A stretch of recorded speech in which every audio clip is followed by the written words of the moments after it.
राम राम राम हरे हरे, हरे कृष्ण कृष्ण कृष्ण हरे हरे.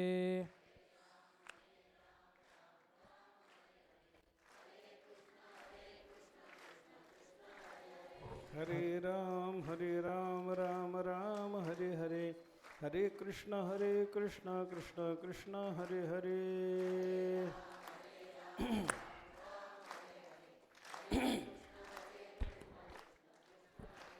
हरे राम राम राम हरे हरे, हरे कृष्ण कृष्ण कृष्ण हरे हरे.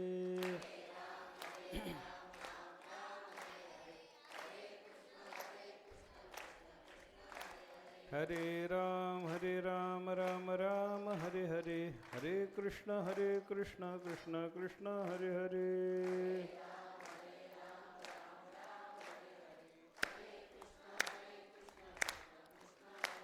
हरे राम राम राम हरे हरे, हरे कृष्ण कृष्ण कृष्ण हरे हरे. बोला सगळे बोला.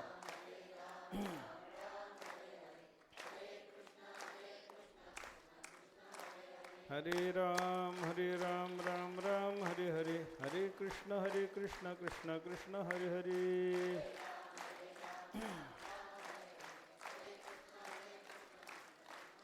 पुंडलिक वरदा हरी विठ्ठल, श्री ज्ञानदेव तुकाराम, सद्गुरु गुंडा महाराज की जय, सद्गुरु हरी महाराज की जय.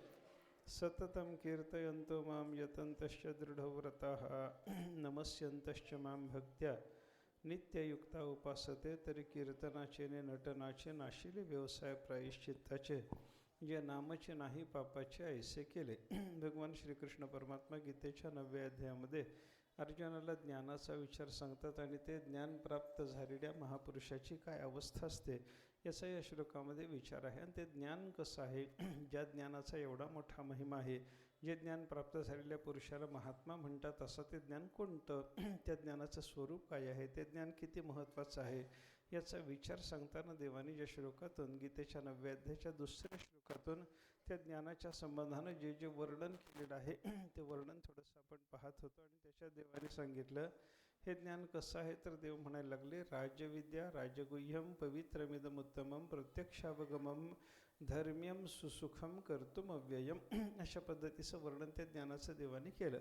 ही विद्या, हे ज्ञान म्हणजे विद्या ही कशी आहे, तर राजविद्या आहे. राजविद्या हे शब्दाचा अर्थ आपण पाहिला, सगळ्या विद्याचा राजा असलेली अशा पद्धतीची ही ब्रह्मविद्या आहे. कारण जगात जे जे कोणतं ज्ञान असतं ते सगळं ज्ञान कशाकरता मिळवायचं याचा जर विचार केला तर ब्रह्मविद्येकरता सगळं मिळवायचं असतं.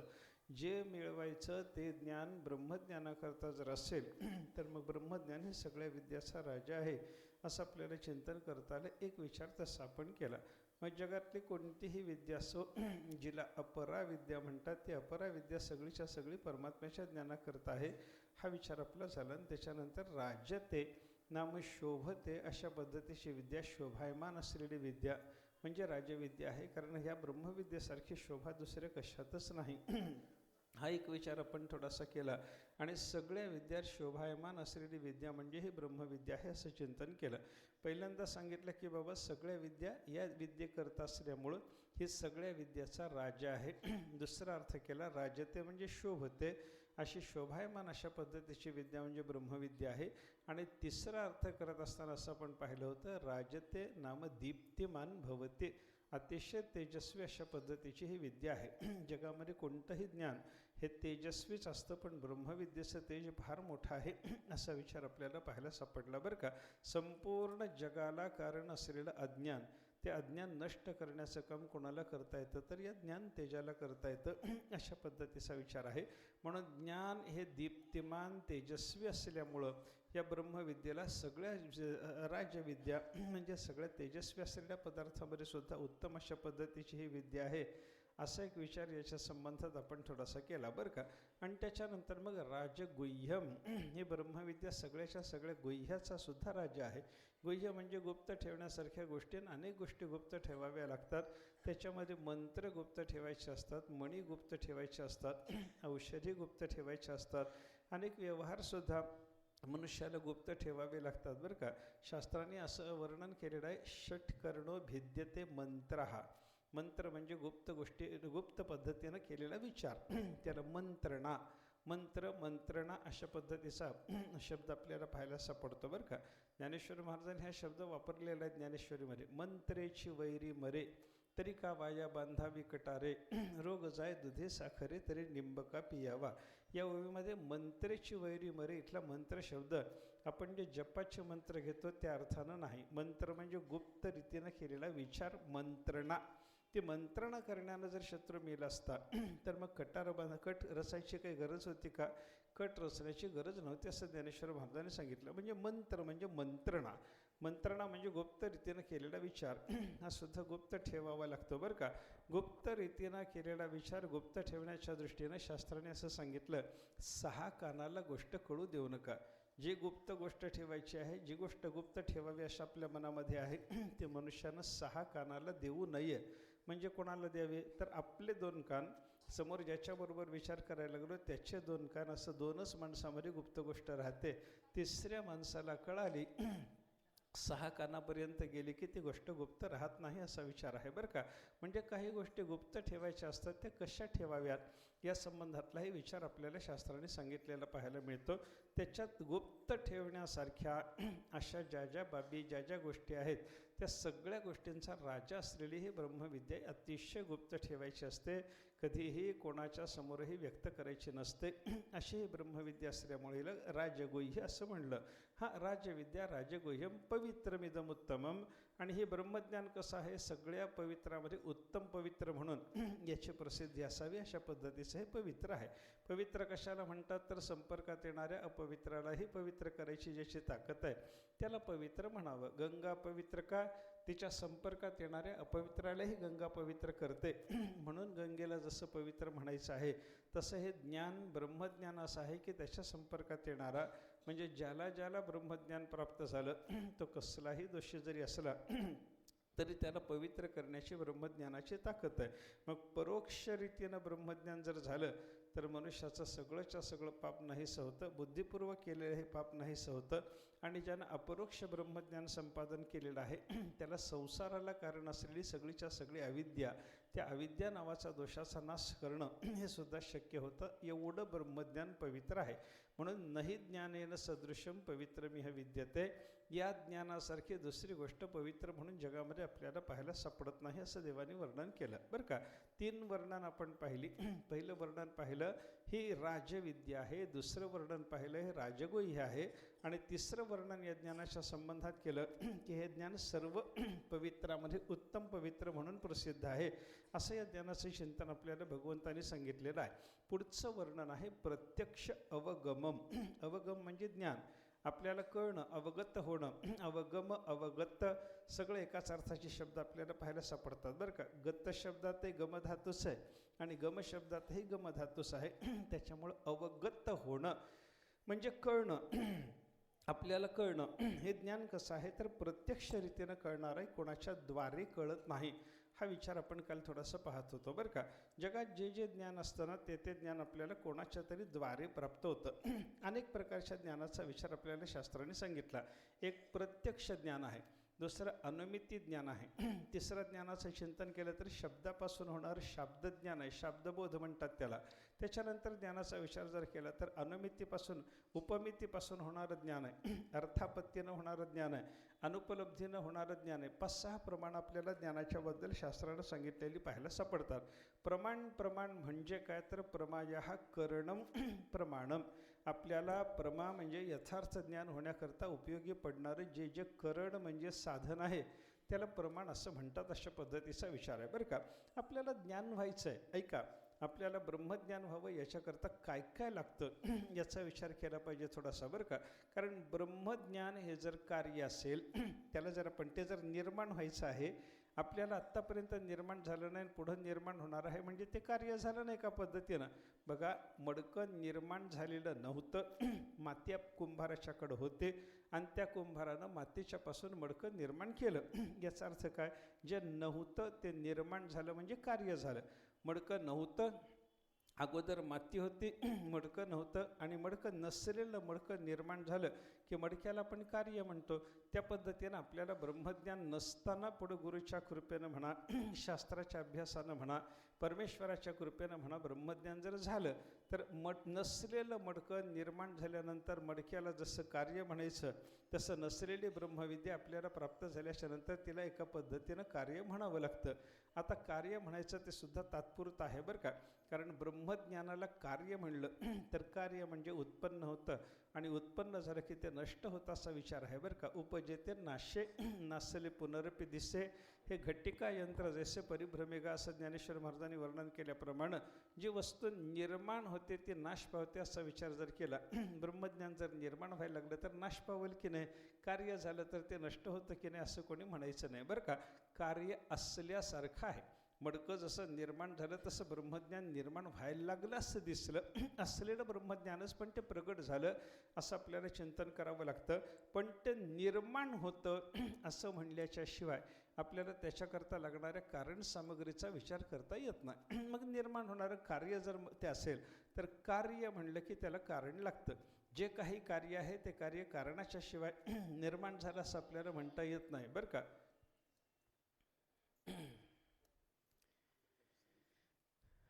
जे शांतरा जे कार्य आहे, कोणाचा मुलगा हां त्याला जवळ घ्या की मग ते इथे येऊन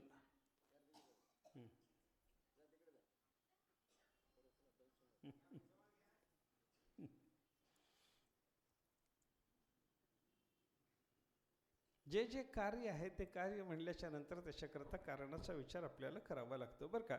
मडकं जर कार्य असेल तर त्याच्याकरता कारणाचा विचार जसा केला. वस्त्र कार्य आहे, निर्माण झालेली वस्तू म्हणजे कार्य. जे निर्माण होतं ते कार्य आहे, आणि कार्य म्हणलं की त्याच्याकरता कारणाचा विचार करावा लागतो. तसं ब्रह्मज्ञान आत्तापर्यंत आपल्याला झाले का? झालं नाही. मग ब्रह्मज्ञान जर पुढं निर्माण होणार असेल तर निर्माण होणारं म्हणलं की कार्य, आणि कार्य आहे म्हणलं की त्याच्याकरता कारणाचा विचार करावा लागतो, हे लक्षात घ्या बरं का. कारणाचा विचार करत असताना कारण एक नसतं. कारण पहिल्यांदा दोन प्रकारचं सांगितलं, साधारण आणि असाधारण. साधारण कारण म्हणजे सगळ्या कार्याला कारण असणारं. जगातलं काहीही निर्माण व्हायचं म्हणलं की त्याला ईश्वर लागतो. 9 कारणाचा विचार काल मी थोडा सांगितला होता जाता जाता बरं का. परमात्मा असावा तेव्हा सगळं निर्माण होणार. परमात्म्याचं ज्ञान असावं, म्हणजे परमात्म्याचं ज्ञान म्हणजे आपल्याला होतं ते नाही, परमात्म्याच्या ठिकाणी असणारं ज्ञान, ईश्वरनिष्ठ ज्ञान बरं का. ईश्वराचं ज्ञान असावं तेव्हा सगळंच्या सगळं निर्माण होणार. ईश्वराची इच्छा असावी तेव्हाच निर्माण होणार. ईश्वराची इच्छा नसेल तर काहीही निर्माण होत नाही. वृक्षाचेही पान हाले त्याचे सत्ता, असं तुकाराम महाराजासारख्या संतांनी वर्णन केलं. त्याची इच्छा त्याची सत्ता, म्हणूनच झाडाचं पानसुद्धा हलतं. झाडाचं पान हलणंसुद्धा देवाच्या सत्तेशिवाय आणि इच्छेशिवाय होत जर नसेल तर जगामध्ये काही निर्माण झालं ते परमेश्वराच्या इच्छेवासून निर्माण झालं म्हणता येतच नाही. म्हणजे काहीही निर्माण व्हायचं म्हणलं की पहिला लागतो ईश्वर. दुसरी गोष्ट लागते ईश्वराच्या ठिकाणी असणारं ज्ञान. ईश्वराच्या ठिकाणी असलेलं ज्ञान म्हणजे ईश्वराला जगातल्या सगळ्याच्या सगळ्या गोष्टी कळतात, त्याला सगळं कळतं, आणि त्याच्या ज्ञानाला सगळे विषय आहेत. तशाच पद्धतीने हे पदार्थ सगळे चालत राहतात बरं का. 4 महिने पावसाळा, 4 महिने उन्हाळा आणि 4 महिने हिवाळा, अशा वर्षभराच्या काळामध्ये 4-4 महिन्यात एक ऋतू यावा. हे कशामुळं होतं बोला? त्याला कारण शास्त्रकारांनी असं सांगितलं, ईश्वराची इच्छा. ईश्वराची अशी इच्छा आहे की 4 महिने पावसाळा चालावा. ईश्वराची अशी इच्छा आहे की 4 महिने उन्हाळा, 4 महिने हिवाळा चालावा. अशी ईश्वराची इच्छा असलेली आपल्याला पाहिलं. ईश्वराच्या इच्छेनं जे पदार्थ जसे विषय करून ठेवले तशा पद्धतीनं ते पदार्थ जगामध्ये चालत राहतात बरं का. पृथ्वीनं सगळ्याच्या सगळ्या भूतांना आपल्या अंगावर व्हावं, ईश्वराची इच्छा. समुद्रात एवढं पाणी जरी असलं तरी समुद्रानं कायम कधी रेखा ओलांडायची नाही, ईश्वराची इच्छा. वायू एवढा मोठा जरी असला तरी त्या वायूनं सतत वाहत राहावं, ईश्वराची इच्छा. हे सगळं ईश्वराच्या इच्छेनं चालतं असं चिंतन आपल्याला ज्ञानेश्वर महाराज सांगत राहतात बरं का. मला काय सांगायचं आहे, परमात्मा असावा तेव्हा सगळं निर्माण होणार. परमात्मनिष्ठ ज्ञान असावं तेव्हा सगळं निर्माण होणार. परमात्मनिष्ठ इच्छा असावी तेव्हा सगळं निर्माण होणार. परमात्म्याचा काहीतरी प्रयत्न व्हावा, ईश्वरानं काहीतरी प्रयत्न केला पाहिजे. परमात्म्याने कोणतीही हालचाल केली नाही, काहीही प्रयत्न केला नाही. परमात्म्याने सत्वगुण घेतला नाही, रजोगुण घेतला नाही, तमोगुण घेतलाच नाही, तर काहीच होत नाही. परमात्मा रजोगुण घेऊन बसतो म्हणून त्याला निर्माण करता येतं. परमात्मा सत्वगुण घेऊन बसतो तेव्हा त्याला निर्माण झालेलं सगळं सांभाळता येतं. आणि परमात्मा तमोगुण घेऊन बसतो तेव्हा सगळ्याच्या सगळ्या जगताचा संहार करतो. म्हणजे काहीही करण्याकरता देवाचा काही ना काहीतरी प्रयत्न लागतो. उत्पत्ती, स्थिती आणि संहार याच्यापैकी कोणतीही गोष्ट देवाच्या प्रयत्नाशिवाय होत नाही. आणि प्रयत्नाच्या अगोदर इच्छा, इच्छेच्या अगोदर ज्ञान, आणि ज्ञानाच्याही अगोदर त्या ईश्वराचं अस्तित्व हे लागतं बरं का. देवही लागतो, देवाचं ज्ञानही लागतं, देवाची इच्छाही लागते, देवाचा प्रयत्नही लागतो. बरं, एवढ्यानं सगळं निर्माण होतं असं समजायचं कारण नाही. आपलं अदृष्ट असावं लागतं. सगळं जग देवाने जे निर्माण केलं, देव आहे म्हणून निर्माण केलं, मान्य. देवाला ज्ञान आहे म्हणून निर्माण केलं, मान्य. देवाला इच्छा आहे म्हणून देवानं सगळं जग निर्माण केलं, मान्य. देवाचा प्रयत्न घडला तशा पद्धतीचा म्हणून हे जग निर्माण झालं, मान्य. पण हे सगळं जग देवाला निर्माण करण्याची इच्छा व्हावी याला आपलं अदृष्ट कारण असतं बरं का. आपलं जर अदृष्ट नसलं तर परमात्म्याला जगामधले सगळेच्या सगळे पदार्थ इच्छा असून सुद्धा निर्माण करता येत नाही. बघा, मी उदाहरणानं आपल्याला सांगतो. बघा, देवानं जगामध्ये काटे निर्माण केले की नाही? केले. देवानं जगामध्ये मच्छर, डास निर्माण केले की नाही? विंचू निर्माण केले, सर्प निर्माण केले. हे सगळे पदार्थ परमेश्वरानं निर्माण केलेले आहेत. कशा करता निर्माण केले सांगा? उगीच त्याला इच्छा झाली का? उगीच्या उगी देवाला सर्प निर्माण करण्याची इच्छा झाली म्हणून देवाने सर्प केला असं नाही. जगात काही माणसाचं असं अदृष्ट आहे की त्यांना सर्पदंशाने मरण यावं. जगात काही माणसाचं असं अदृष्ट आहे की त्यांना विंचवाच्या दंशाची वेदना व्हावी. जगात काही माणसाचं अदृष्ट असं आहे की त्यांना काटा मोडून वेदना व्हावी, आरपार काटा मोडून वेदना व्हावी, असं त्यांचं अदृष्ट जर असेल तर मग ते अदृष्ट जीवाला भोगायला द्यायचं असेल, त्या अदृष्टाचा भोग जीवाला जर घडवायचा असेल तर त्या अदृष्टाच्या भोगाकरता उपयोगी असणारे पदार्थ देवाला निर्माण करीत राहावं लागतं. काटा कशा करता निर्माण केला? कोणी निर्माण केला? तर देवाने निर्माण केला. कसा निर्माण झाला? देवाच्या ज्ञानाने निर्माण झाला. कसा निर्माण झाला? देवाच्या इच्छेनं निर्माण झाला. कसा निर्माण झाला? देवाच्या प्रयत्नानं निर्माण झाला. पण देवाने तो का केला? तर एकाचं अदृष्ट असं होतं की त्याला काटा मोडावून वेदना व्हावी, याच्याकरता परमेश्वराला काटा निर्माण करावा लागला. म्हणजे अदृष्टसुद्धा जगातल्या पदार्थाच्या उत्पत्तीला कारण आहे. सगळं जग समष्टीचं अदृष्ट असतं तेव्हा सगळं जग निर्माण होतं. समष्टीचं स्थितीचं प्रारब्ध उभं राहतं तेव्हा सगळंच्या सगळं जग देवाकडून सांभाळलं जातं.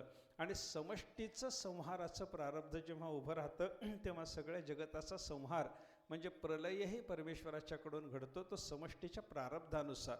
म्हणजे उत्पत्ती, स्थिती, संहार हे सगळं देव करतो, पण त्याला कारण जीवाचं प्रारब्ध आहे.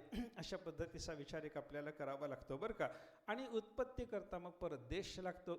सगळ्या वस्तू सगळ्या देशात निर्माण होत नाहीत. ठराविक देशात ठराविक वस्तू उत्पन्न व्हाव्यात असाच प्रकारे की नाही हो.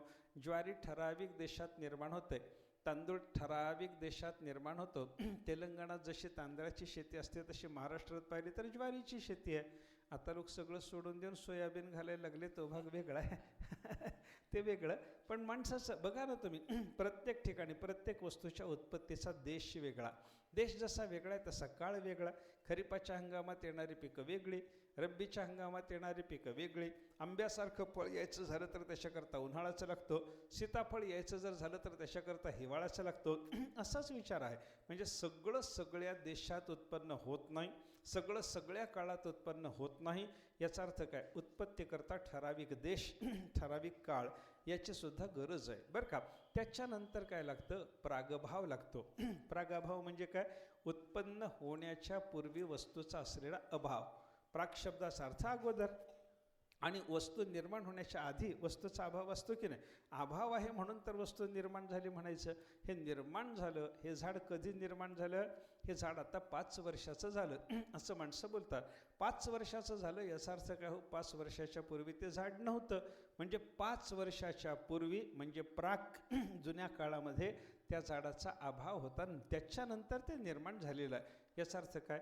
वस्तूच्या उत्पत्तीकरता कारणाचा विचार करताना प्रत्येक वस्तूला प्रागभाव असावा लागतो. माझा देह अमक्या वर्षी निर्माण झाला, माझा देह या दिवशी जन्माला आला, असं माणूस जर स्वतःच्या वाढदिवसाचा विचार सांगत असेल, जन्मदिवसाचा विचार सांगत असेल, तर त्या दिवसाच्या आदल्या दिवशी किंवा तो ज्या वेळेला जन्माला आलेला आहे त्याच्या आदल्या मिनिटामध्ये त्याचा देह होता का? हो, नव्हता. आणि नव्हता याचा अर्थ काय? देहाचा प्राक अभाव होता. देह निर्माण होण्याच्या पूर्वी देहाचा अभाव होता आणि देहाचा अभाव होता म्हणूनच देह निर्माण झालेला दिसला. अशा पद्धतीचा विचार जर असेल तर प्रागभावसुद्धा वस्तूच्या उत्पत्तीला कारण आहे असं चिंतन आपल्याला करावं लागतं बरं का. प्रागभावही कारण आहे. आणि त्याच्यानंतर शेवटी सांगितलं प्रतिबंधकाचा अभाव असावा लागतो. वस्तू निर्माण होण्याकरता जे काही प्रतिबंध आहेत त्या प्रतिबंधकाचा अभाव व्हावा तेव्हा वस्तू निर्माण होते. बघा, कोणत्या वस्तूचं असंच आहे ना, वस्तू निर्माण होत असताना प्रतिबंधकाचा अभाव व्हावा लागेल की नाही. काल आपण पाहिलं होतं, एक वस्त्र आहे ते मला जाळायचं आहे असं जरी असलं तर त्या वस्तूला मी मोहरा नावाच्या खड्यामध्ये जर गुंतवून ठेवलं, त्या वस्त्राला वस्त्र जळत नाही हे आपल्याला पाहायला सापडतं. मोहरा तोच अंगे सूत नजळे ज्याचे संगे, असं तुकाराम महाराजांनी जे वर्णन केलेलं आहे, त्या मोहऱ्याच्या संबंधानं सूत जळत नाही. याचा अर्थ काय?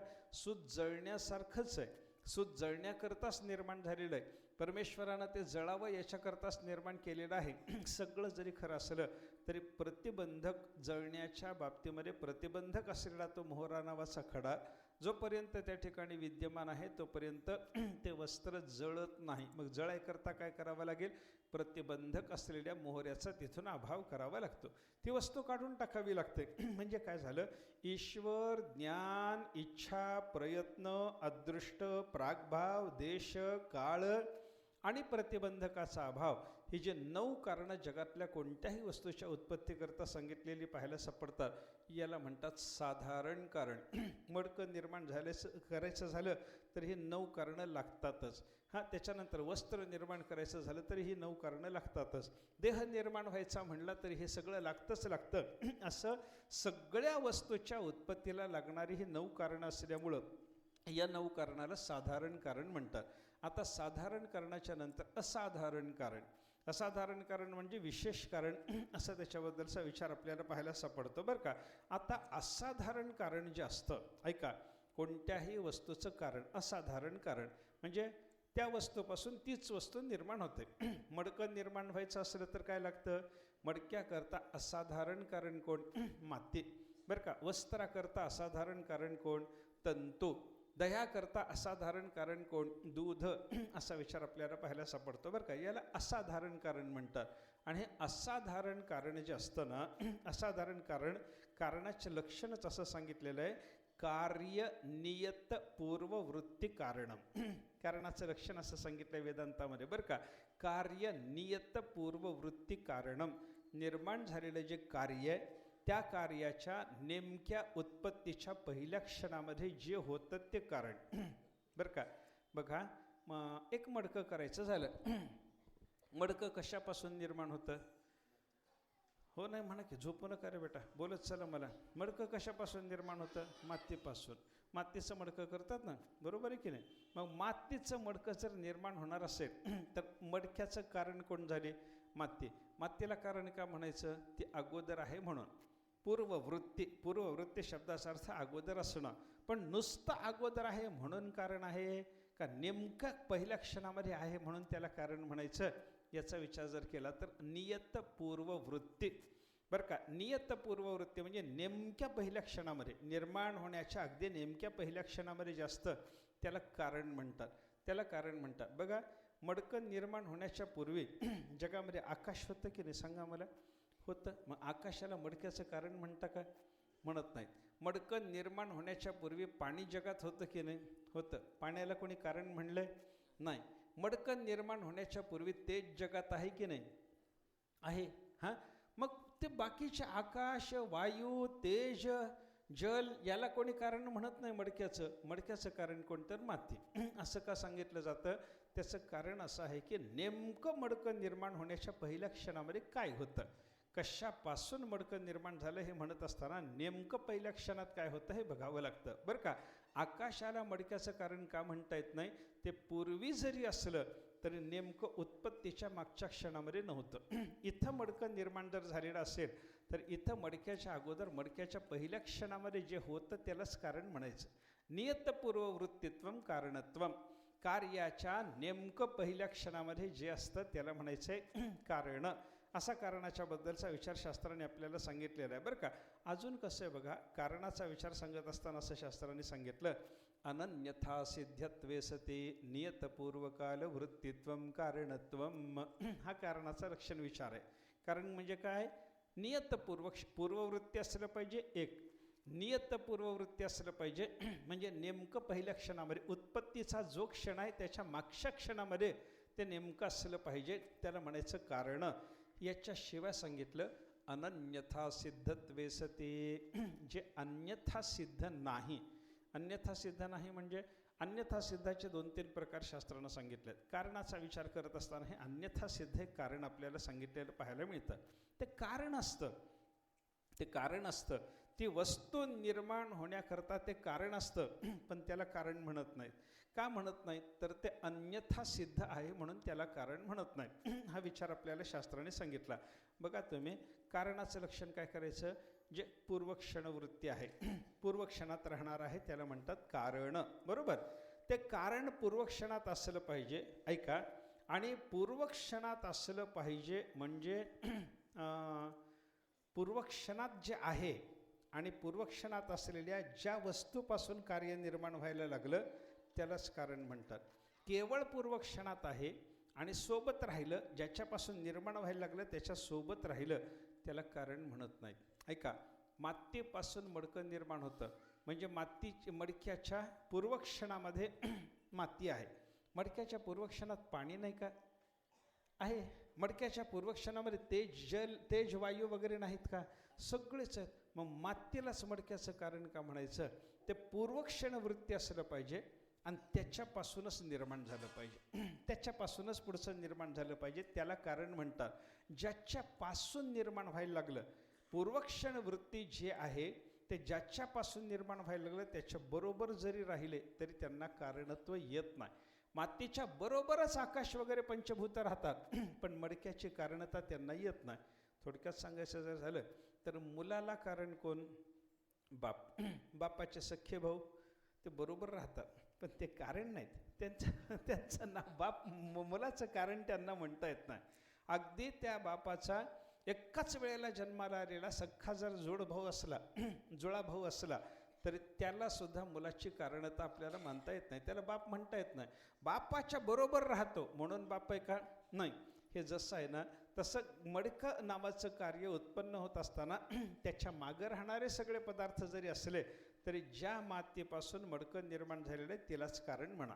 म्हणजे काय झालं, बाकीचे सगळे पूर्ववृत्ती असले तरी अन्यथा सिद्ध असतात, त्यांचा फार उपयोग नसतो. त्याच्याकरता ते अन्यथा सिद्धाचं वर्णन करत असताना जे पूर्ववृत्तीच्या सोबत राहतात ते अन्यथा सिद्ध, असं एक चिंतन आपल्याला शास्त्रानं सांगितलं. किंवा दुसऱ्या पद्धतीनं विचार करताना असं सांगितलं आहे, जे इतराचंही कारण आहे आणि आत्ता या वस्तूचं कारण म्हणून कळायला लागलं त्याला अन्यथा सिद्ध म्हणतात.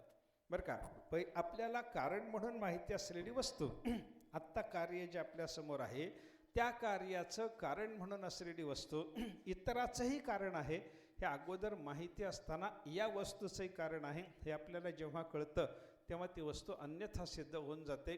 अशा पद्धतीचा विचार आपल्याला सांगितलेला पाहायला सापडतो. बरं का, विचार करा, आपण पूर्ववृत्ती म्हणजे कारण अगोदर असणं त्याला कारणता द्यायला लागलो. मडकं निर्माण झालं, मडक्याच्या पूर्ववृत्ती कोण आहे, मडक्याच्या अगोदर कोण आहे, माती आहे. मडक्याच्या अगोदर आकाशही आहे की नाही, आहे. आकाश कोणाला कारण आहे, शब्दाला. शब्द तरी आकाशाचा, ऐके ना, ज्ञानेश्वर महाराजांनी सांगितलं शब्द कोणाचा, आकाशाचा. आकाशापासून शब्द निर्माण होतो म्हणजे आकाश पहिल्यांदा कोणाला कारण आहे म्हणून कळालं आपल्याला, शब्दाला. मग शब्दाला कारण असलेलं आकाश, त्याच आकाशामध्ये आपलं तेच आकाश आपल्या मडक्याच्याही पूर्वकालात आहे. मडक्याच्या पूर्वकालात जशी माती आहे तसं मडक्याच्या पूर्वकालामध्ये आकाश आहे. पण मडक्याच्या पूर्वकालात असलेलं आकाश दुसऱ्याला कारण आहे हे जेव्हा आपल्याला कळतं तेव्हा या वस्तूच्या बाबतीमध्ये ते अन्यथा सिद्ध होतं. अन्यथा सिद्ध होतं. अन्यथा सिद्ध झालं की त्याला कारणत्व देता येत नाही, हा एक विचारशास्त्राने आपल्याला सांगितला. किंवा अजून एक पद्धतीने विचार करा. आपलं मडकं आहे, मडकं निर्माण झालं, कार्य आहे. कार्य असलेलं मडकं निर्माण करणारा जो कुंभार आहे त्याला आपण कारण म्हणतो. मडक्याचं कारण, निमित्त कारण का होईना पण त्या कुंभाराला कारण म्हणतो. मला सांगा, कुंभार मडकं निर्माण करतो म्हणून कुंभाराला कारण म्हणलं, पण त्या कुंभाराचा बाप मडक्याचं कारण आहे की नाही बोला? कुंभाराचा बाप, कुंभाराचा आजा हे मडक्याला कारण आहेत की नाही बोला? कुंभाराच्या आजाने जर संसार केला नसता तर कुंभाराचा बाप निर्माण झाला नसता, आणि कुंभाराच्या बापाने लग्न करून जर संसार केला नसता तर हा कुंभार निर्माण झाला नसता, आणि या कुंभारानं त्याच्या बायकोनं खटपट केली नसते, मडकं निर्माण झालं नसतं. म्हणजे मडकं निर्माण होण्याकरता कुंभार, कुंभार निर्माण होण्याकरता त्याचा बाप, त्याचा बाप निर्माण होण्याकरता त्याचा बाप, असे मागचे जे कुंभाराच्या मागचे जे सगळेत ना ते सगळेच मडक्याचे कारण व्हायला लागले की नाही. शास्त्र म्हणतं यांना अन्यथा सिद्ध म्हणा. हे अन्यथा सिद्ध आहे. बघा, कुंभाराला निर्माण करणारा बाप म्हणून त्याला मडक्याला निर्माण करणारा कुंभार, आणि कुंभाराला निर्माण करणारा बाप. त्या बापानं एवढाच एक कुंभार निर्माण केलाय का त्याचे भाऊबाई निर्माण केले? भाऊबाई निर्माण केले. मग ते भाऊ हे मडकं घडवतात का? घडवत नाहीत. मग बाकीच्या भावांनाही ज्यानं निर्माण केलेलं आहे त्या कुंभाराच्या बापाला या मडक्याची कारणता देता येत नाही. हा विचार शास्त्राने सांगितला बरं का. म्हणजे कारणाचं कारण हे सुद्धा कार्याच्या बाबतीमध्ये कारण म्हणून आपल्याला स्वीकारता येत जरी असलं, अन्यथा सिद्ध असं चिंतन शास्त्राने त्याच्याबद्दल आपल्याला सांगितलेलं पाहायला सापडतं बरं का. कारण कसं लागतं?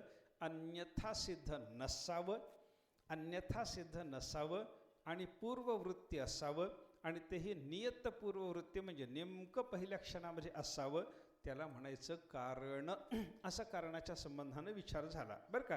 कारण म्हणल्याच्या नंतर त्याच्यापासून निर्माण होणारं कार्य, त्या कार्याचा विचार करा. कार्य कशाला म्हणतात?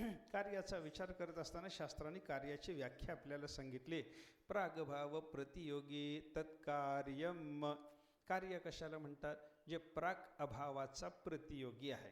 ऐका, आपल्याला काय सांगायचं आहे याचा विचार करून हे अनुयोगी प्रतियोगी हे सगळे आपल्याला ठरवावे लागतात बरं का. मला काय सांगायचं याचा विचार करा. मी काय म्हणतो आता, उदाहरण सांगतो तुम्हाला. या जागेवर म्हणजे या भूमीच्या भागावर हा माझा चष्मा आहे. मला काय सांगायचं आहे? मला काय सांगायचं आहे? चष्म्याचा भाव सांगायचा आहे का अभाव सांगायचा आहे? चष्मा आहे म्हणतो मी, काय सांगायचं आहे? भाव. हां, मला चष्म्याचा भाव सांगायचा आहे. आणि इथं आत्ता मडकं नाही म्हणत असताना मला काय सांगायचं आहे? मडक्याचा अभाव सांगायचा आहे. चष्म्याचा सद्भाव, मडक्याचा अभाव सांगायचा आहे. मग आत्ता मला इथं चष्मा आहे हे सांगत असताना चष्म्याचा भाव सांगितला मी. चष्म्याचा भाव सांगितला, कुठं सांगितला? इथं सांगितला. कोणाचा भाव सांगितला? चष्म्याचा भाव सांगितला. आपण जे बोलतो बरं का, आपण जे बोलतो ते वेगळं असतं, आणि ते ज्याच्याबद्दल बोलतो त्याला प्रतियोगी म्हणतात, आणि ज्याच्या ठिकाणी बोलतो त्याला अनुयोगी म्हणतात. अनुयोगी प्रतियोगीचा एवढाच विचार आहे. भाव सांगा की अभाव सांगा? मी काय सांगायला लागलो? उदाहरणार्थ आता बघा ना, या भूतलावर चष्मा आहे. चष्मा, चष्म्याचा मला काय सांगायचं आहे? भाव. भाव सांगत असताना कोणाचा सांगायचा आहे? चष्म्याचा. ज्याचा भाव मी बोलायला लागलो किंवा ज्याचा अभाव बोलायला लागलो, ज्याच्या विषयी बोलणं चालू आहे तो प्रतियोगी, ज्याच्या ठिकाणी बोलणं चालू आहे तो अनुयोगी. या भूतलाच्या ठिकाणी म्हणलो ना मग त्याच्यामुळे हे भूतल काय झालं? चष्म्याच्या भावाचं अनुयोगी, आणि चष्म्याच्या भावाचा प्रतियोगी कोण? चष्मा. ज्याच्या विषयी बोलणं चालू आहे तो असतो प्रतियोगी, आणि ज्याच्या ठिकाणी बोलणं चालू आहे तो असतो अनुयोगी. हे भावाचं झालं. अभावाचं उदाहरण बघा. इथं आता मडकं नाही म्हणजे काय सांगायचं आहे मला? अभाव. कोणाचा अभाव? कोणाच्या विषयी मी अभाव बोलायला लागलो? मडकं. मडकं झालं प्रतियोगी. आणि कुठं बोलायला लागलो? या ठिकाणी. म्हणजे हे स्थान काय झालं? अनुयोगी. सप्तमी विभक्तीनं जे दाखवलं जातं हां, सप्तमी विभक्तीनं दाखवलं जातं तर त्याला काय म्हणायचं? अनुयोगी. आणि प्रथमा विभक्तीनं जे दाखवलं जातं त्याला म्हणतात प्रतियोगी. एवढंच आहे. अनुयोगी प्रतियोगीचा एवढाच अर्थ आहे बरं का. कोणत्याही भाव अभाव वगैरे ज्या काही गोष्टी तुम्हाला सांगायच्या असतील ते सांगायचं काय आहे ते लक्षात घ्या. ज्याच्याविषयी ते सांगायला लागलात त्याला प्रतियोगी म्हणा, आणि ज्या ठिकाणी ते सांगायला लागलात त्याला अनुयोगी म्हणा. एवढाच विचार आहे. आत्ता मला समजा निर्माण झालेल्या मडक्याच्या बद्दल बोलायचं आहे. भाव अभाव काही सांगायचं आहे पण मडक्याचा सांगायचा आहे. ते मडकं काय झालं, सांगण्याच्या विषयाचा प्रतियोगी झालं. मडकं नावाचं प्रतियोगी हे जे कार्य आहे ना त्या कार्याला काय म्हणतात, प्रागभाव प्रतियोगी. हा प्रतियोगी कसा असतो, अभाव भाव सापेक्ष असतो. चष्म्याचा भाव सांगत असताना चष्मा प्रतियोगी आणि मडक्याचा अभाव सांगत असताना मडकं प्रतियोगी. प्रतियोगीला भाव अभाव कोणाच्या तरी सापेक्षतेने तर बोलावं लागतं बरं का. कार्य कशाला म्हणतात त्याची व्याख्या करत असताना शास्त्रानं असं सांगितलं, प्राक अभावाचा जो प्रतियोगी असतो त्याला म्हणतात कार्य. आता समजा इथं मडक्याच्याबद्दल मला बोलायचं आहे. मडकं कार्य आहे की नाही, मातीचं कार्य आहे.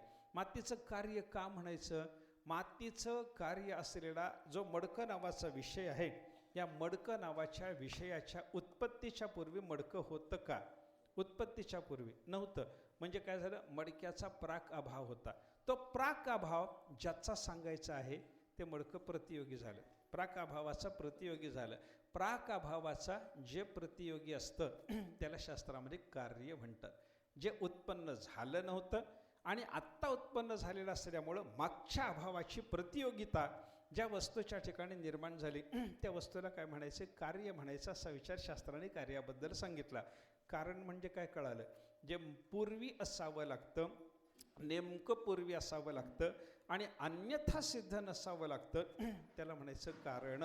कारणाच्या बद्दल बराच विचार शास्त्राने केलेला आपल्याला पाहायला सापडतो. मडकं निर्माण झालं, मडक्याचं कारण कोण, माती. मडक्याला निमित्त कारण कोण, कुंभार. कुंभाराचा बाप कारण आहे का, नाही.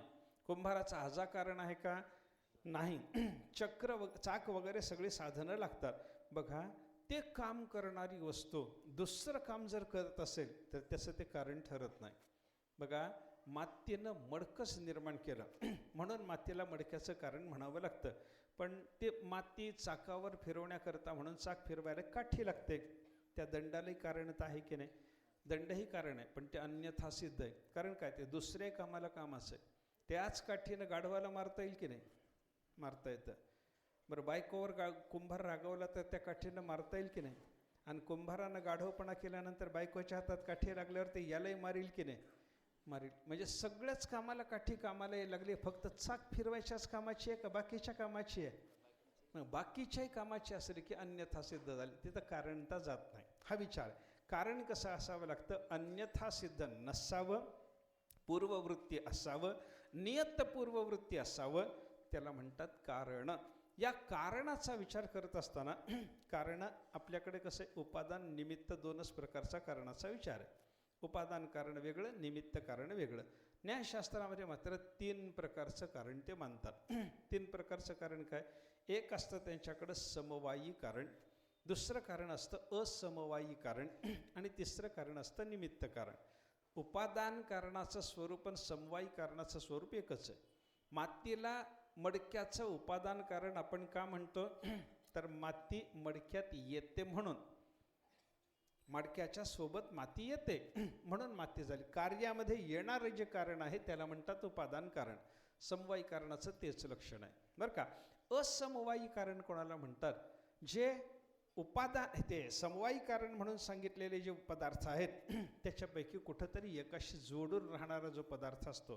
म्हणजे त्याने उदाहरण काय दिलं, आपल्याला वस्त्र निर्माण करायचं आहे. वस्त्राचं कारण कोण, तंतू. तंतूपासून वस्त्र निर्माण होतं. धागे जुळत गेले की वस्त्र होतं. मग तंतूचं वस्त्र होत असताना तंतूचा जो समवाय होतो, तंतूचा जो संयोग होतो, तो तंतूचा संयोगसुद्धा वस्त्राला कारण आहे की नाही, वस्त्राला कारण. तो वस्त्राला कारण असणारा तंतू संयोग वस्त्राच्या बरोबर राहतो का तंतूच्या बरोबर राहतो याचा विचार करा. कार्य आणि कारण दोघाच्याही बरोबर जे राहत नाही, जे कार्य किंवा कारणाच्या पैकी एका बरोबर राहतं त्याला असमवायी कारण म्हणतात. ऐका, तंतू आणि वस्त्र याच्यात कारण तंतू वस्त्र कार्य. तंतूचा संयोग कोणाबरोबर राहायला लागला? तंतूबरोबर राहत नाही तो. धागा एक वेगळा काढला तरी तो तंतूच आहे, पण वस्त्र तंतू संयोग आणि वस्त्र. मग तंतू संयोग राहिला कुठं? कार्यकारण दोन्हीकडं तो राहत नाही, केवळ कार्यात राहायला लागला. जो केवळ कार्यात राहतो किंवा जो केवळ कारणामध्ये राहतो असा जो कारणाचा भाग असतो त्याला म्हणतात असमवायी कारण. असं असमवायी कारणाचं त्याने एक लक्षण केलेलं आहे. म्हणजे त्यांच्याकडं काय काय कारणं झाली? घटाचं उपादान कारण माती, तिला ते समवायी कारण म्हणणार. आणि घटाच्या उत्पत्तीकरता अगोदर 2 खापरं निर्माण झाल्याच्या नंतर त्यांचा संयोग, कपाल संयोग, त्या कपाल संयोगाला सुद्धा त्यांनी कारणता दिलेली पाहायला सापडते. तंतु संयोगालाही त्यांनी कारणता दिलेली पाहायला सापडते, ज्याला असमवायी कारण म्हणतात. आणि हे असमवायी कारण घडवून आणणारा जो विणकर किंवा कुंभार असतो तो मात्र निमित्त कारण हे त्याने सुद्धा स्वीकारलेलं आपल्याला पाहायला सापडतं. बरं का, मी हे कशाकरता बोलायला लागलो? मला सांगायचं आहे करण म्हणजे प्रमेचं कारण. प्रमेचं कारण, प्रमायाहा करणम म्हणजे प्रमेचं करण जे असतं त्याला म्हणतात प्रमाण. आपल्याला ज्ञान कशानं होतं? प्रमाणानं होतं. प्रत्यक्ष प्रमाणानं ज्ञान होणं, अनुमान प्रमाणानं ज्ञान होणं, शब्द प्रमाणानं ज्ञान होणं, असा जेव्हा विषय येतो ना तेव्हा ज्ञान हे कार्य आहे. आणि हे ज्ञान नावाचं कार्य उत्पन्न होण्याकरता काही कारणाचा विचार करावा लागतो. काही कारणाचा विचार आपल्याला करावा लागतो. कोणत्या तरी कारणापासून ज्ञान निर्माण झालं असं म्हणावं लागेल की नाही? आपल्याला म्हणावं लागतं. कशी ते कारण निर्माण होण्याकरता काय, ते ज्ञान निर्माण होण्याकरता काय लागतं? ज्ञान निर्माण होणाऱ्या कोणत्याही वस्तूच्या बाबतीमध्ये कारणाचा विचार सांगत असताना असाधारणम कारणम करणम, व्यापारवत असाधारणम कारणम करणम. बरं का, करण एक शब्द वापरला अजून. कारण वेगळं आणि करण वेगळं. कारण म्हणजे ज्याच्यापासून निर्माण झालं ते कारण, पण साधक तमम करणम. करणाची व्याख्या व्याकरणामध्ये अशी केलेली आपल्याला पाहायला सापडते. त्याच्याने नेमकं कार्य होणारच.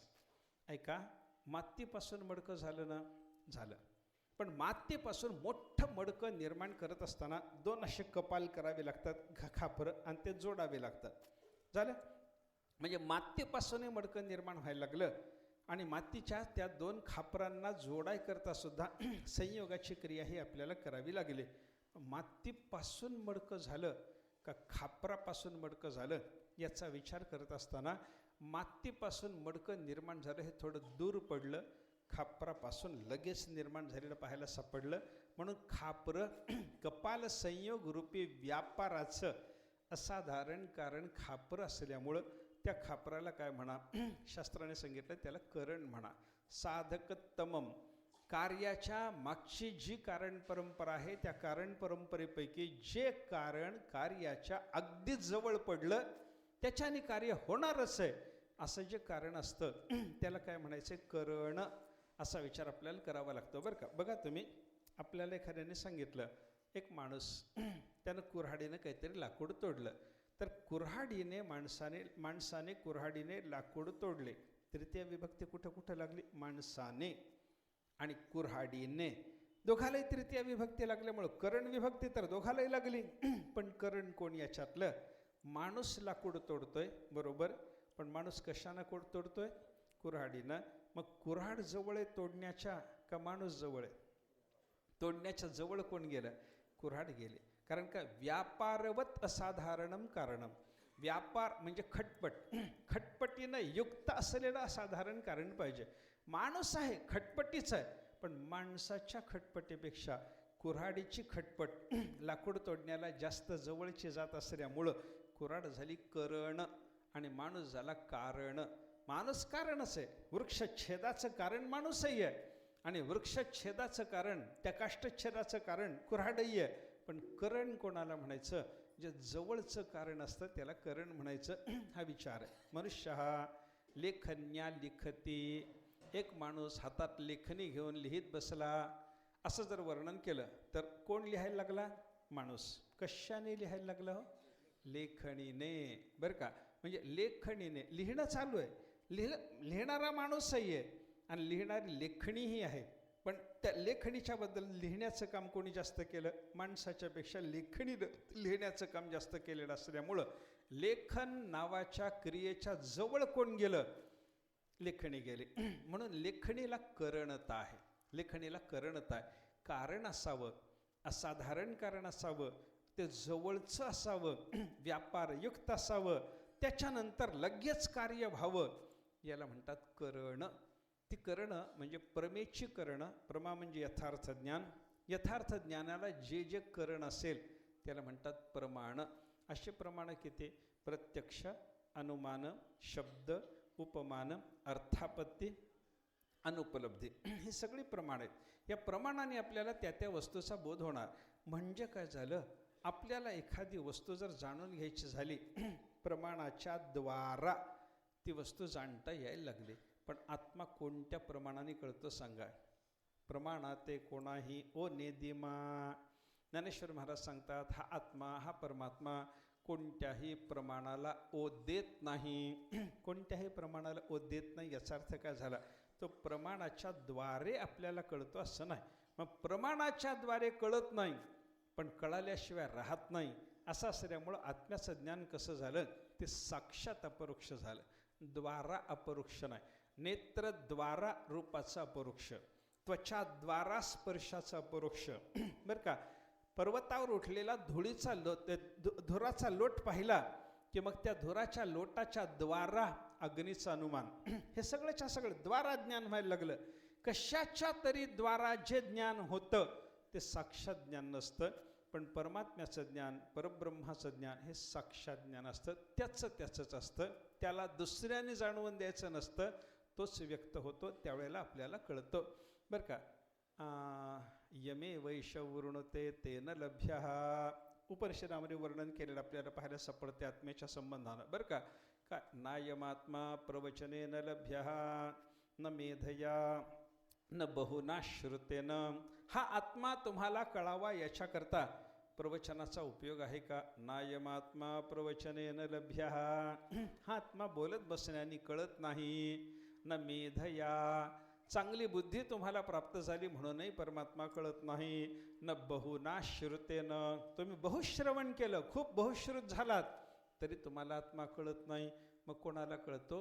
यमे वैशवृणुते तेन लभ्य तस्यैष आत्मा विवृणुते तनु गुस्वाम. उपनिषदांनी वर्णन असं केलं की केनोपनिषदातला मंत्र आहे, त्याच्यात त्याने असं सांगितलं, कठोपनिषदातला त्याने असं वर्णन केलं की ज्याच्यावर देवाची कृपा झाली, देवाला ज्याला स्वतःचं स्वरूप दाखवावं वाटलं त्याला परमात्मा स्वतःच दिसतो. कोणाच्या तरी माध्यमातून, कोणत्या तरी प्रमाणानं तो परमात्मा कळतो असं नसून तो त्याचा तो कळतो. द्वारा कळत नाही. म्हणून साक्षात अपरोक्ष आणि द्वारा अपरोक्ष. विषयाचं जे अपरोक्ष आहे ते द्वारा अपरोक्ष आहे आणि परमात्म्याचं अपरोक्ष जे आहे ते साक्षात अपरोक्ष आहे. साक्षात अपरोक्ष असणं याला स्वयंप्रकाशता म्हणतात. आणि द्वारा अपरोक्ष असणं याला परप्रकाशता म्हणतात. बाकीचे सगळे विषय प्रकाशित होतात प्रमाणाने आणि परमात्मा मात्र प्रमाणा वाचून प्रकाशित होत राहतो. साक्षात अपरोक्ष, स्वयंप्रकाश असलेला तो परमात्मा. म्हणून त्याचं ज्ञान कसं आहे? प्रत्यक्षावगमम. प्रत्यक्ष त्याचं ज्ञान होतं. अपरोक्ष होतं पण द्वारा अपरोक्ष होत नाही, तर साक्षात त्याचं ज्ञान होतं. असं ते ब्रह्मज्ञान साक्षात अपरोक्ष असल्यामुळं त्याचं वर्णन करताना भगवंताने सांगितलं प्रत्यक्षावगमम धर्म्यम. पुढचं वर्णन ज्ञानाचं भगवंताने केलं. हे ज्ञान कसं आहे? धर्माला अनुकूल आहे. परमात्म्याचं ज्ञान धर्माला अनुकूल आहे. माणसं म्हणतात परमात्म्याचं ज्ञान ते धर्म अधर्म या दोन्हीला अनुकूल पडायचं कारण नाही, पण परमात्म्याचं ज्ञान धर्माला अनुकूल आहे. धर्म्यम. अजून कसं आहे? सुसुखम कर्तुम. हे कर्तुम जरी शब्द वापरले, करण्यासाठी असा शब्द जरी वापरलेला असला तर मिळवण्यासाठी असा त्याचा अर्थ करावा लागतो. ज्या वस्तूच्या बद्दल मिळवणे हाच प्रकार आहे, त्या वस्तूच्या बद्दल करणे असा जरी शब्द वापरलेला असला तरी ते प्राप्त करणे एवढं लावून घ्यावं लागतं. बरं का? आत्मा मिळवणे, परमात्मा प्राप्त करून घेणे. परमात्मा प्राप्त करून घ्यायला अवघड आहे की सोपा? सांगा. परमात्मा प्राप्त करून घ्यायला अवघड आहे का सोपा आहे? भगवंताने सांगितलं सुसुखम, अगदी सुखानं सहजासहजी परमात्मा तुम्हाला भेटतो, सहजासहजी भेटतो. हे ब्रह्मज्ञान सहजासहजी मिळतं.